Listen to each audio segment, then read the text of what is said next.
Welcome back, everybody, to another episode this week of Taking a Breath. Thank you so much for joining us. I'm excited because this week I'm interviewing a recent graduate of NC State, doing some finance stuff now in the workplace, and also just recently completed a half Ironman. And so we talk about some goal setting, some achieving. We talk about the ups and downs of that, and just the value of hard work. A lot of interesting topics were covered, and so I'm excited to share with you guys. Check it out, and if you like what you see, check out the full audio version through the link in the description. What made you get into the training for the triathlon stuff? Yeah, that's a good question. Honestly, if I'm being 100% honest, I really needed a PE credit, and it was either that or online walking. And so I wanted to get more involved. I wanted something more memorable. And so I thought it sounded pretty cool. And so then I just signed up for it. And yeah, the teacher was great, Miss Sally at NC State. Yeah. And we had a great class there. And so once that happened, I just got involved and I kind of fell in love with it. It was pretty cool. I did swim team growing up. I did cross country a little bit in middle school, just like sixth grade, because I didn't make any of the other sports teams. But it's had to be involved, But putting all three together was really, really cool, just in one sport. And like I said, I pretty much just fell in love with it. And what made me really train for the half was my teacher was telling all of us, all the classmates, that please start with a sprint, start with a sprint triathlon and then an Olympic. Just do the small ones. Like, don't even think about doing a half until at least 5 years out. And I don't know what it was. That just got in my skin. I was like, I'm going to do that for my first one. I feel like that would be pretty cool just to say I did it for my first one. So then I just started training in the class and all throughout summer at state. And once fall came around, I was ready to go and hit the ground running. And it was a cool experience. Yeah, it's having my friends and family there and just running across that finish line and high-fiving my brother and beating my goal of under 6 hours. It was just really, really cool to see all those months get put into something that I'm proud of, Yeah. And so. And it's so funny to hear you talk about, like, you had the option to either do like online walking or like triathlon and like really going for it. I think that speaks, like, just in general, like, obviously I think it was a little bit of a just like, well, this would be more interesting, but I think that speaks a lot to like your work ethic, because I know, right, like, you very hard worker. And I remember Thomas actually telling me, he was like, oh yeah, Michael, he got into this triathlon, class and is kind of doing some stuff. And then like the next week I'm seeing you like biking all over campus. And I remember seeing that. So for you, what were some of the, like, because I'm so curious about the actual like day of race. Like I did a lot of like half marathons, like 5Ks, 10K stuff. But for that, the fact that you were literally exercising for 6 hours, under 6 hours. I don't want to mistake that. Yes, sir. Let's go. But like under 6 hours on end, it's like, what was that like for you? What was the perseverance? What's going through your head doing something like that? Man, I'm getting back living into it, so you're bringing it back up, man.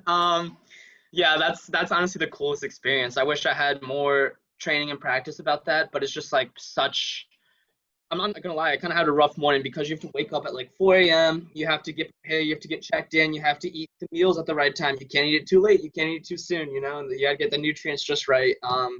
And I was not used to getting up at 4 and going for runs or doing any of that, hopping in some cold water. So I definitely wasn't in the best mindset that morning of, but once you realize that you're there and you put all that time and the effort in, you're like, I gotta do this, I'm gonna crush it. And just the morning of, you just wake up at like 4 a.m., like I said, get out your hotel, and then drive down to the beach, and you just see thousands of people just lining up, getting their numbers on their legs, and you're looking around, and it's like everybody's normally like with their groups, And so I went in alone. Like my mom had to like leave me at the back. Like my mom woke up with me, so props to her. She went through that whole day with me. But I mean, once you start to see like the sun start to rise and more people put on their swim caps and stuff like that, you just get like in this mood, and it's crazy. And you see people with signs, and it's like, dang, like I'm actually doing something, What about you? How does gratitude fuel your appreciation for life? 100%. That is my life. I just love, I always start with the quote that I really, truly believe that the majority of us are looking for stuff that we don't have compared to stuff that we do. And what I mean by that is, say with COVID going on, right now, I'm not in class, I'm not in my dorm, But the fact that you still have that education, the fact that you still have the opportunity to learn and to benefit and to grow, I mean, as cliche as it is, there's so many people out there who don't have like these basic necessities that we just take for granted. And I think once you realize that, and even as small as waking up in a warm bed or taking a hot shower, a hot cup of coffee, or a nice meal, or a movie with friends, it's like there's little stuff like that if you don't appreciate right now, then what makes you think you're going to appreciate the bigger things that will eventually, inevitably come your way? And yeah, that's like the talk that I did at ILV. I really, really believe that the more grateful you are for things, the more stuff that's going to come your way and the more appreciative you are going to be for it. Like, and you shouldn't be grateful just to have more stuff come your way, but it's just a secondhand effect. Like, it's just impossible to stop. And I just really, really believe that if you look for stuff that you do have compared to stuff that you don't, you're going to be 10 times better off. I love that. And I think that's 100% true as we're more appreciative for every little thing. Waking up first thing, something that Thomas and I talk about, and you talked about it as well in that talk, of like first thing when you wake up, realizing, wow, like I have another day. Something that I love with some of the stuff that I'm talking about on my platform, the idea of just living well every day, making sure that you are using that day to the fullest. What to you, there's this idea of delaying happiness, right? Like, oh, well, when I get this car, I'll be happy. When I have this job, I'll be happy. Talk about that in terms of like, like for people who do think like that, what are the dangers of that mindset?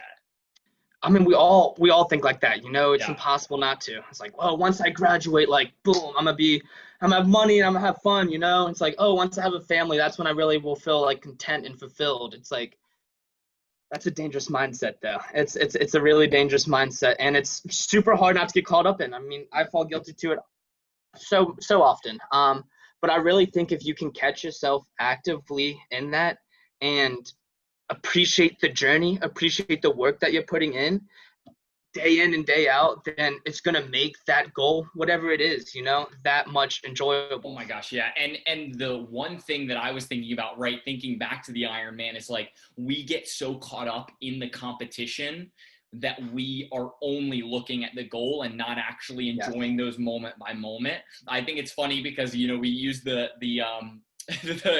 analogy of the Ironman, right? Where in reality, like you're thinking like, get me off this bike, right? You even mentioned it. And so it's funny because obviously like in that moment, it might not be like 100% appreciation, but yeah, like the training, like working up to it, if every day isn't, wow, like I am able to get out here, I'm able to do this, I'm getting closer to my goal.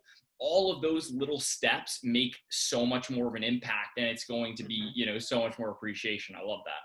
I'm so glad you said like the fact that I'm able to work out, because that goes back to the gratitude thing, the things that we take for granted, like the fact that I was able to like do that entire thing, that made me feel so appreciative. And so I'm glad that you said that you're able. It's the little stuff like that and picking up on it and recognizing that will get you where you want to be, for sure.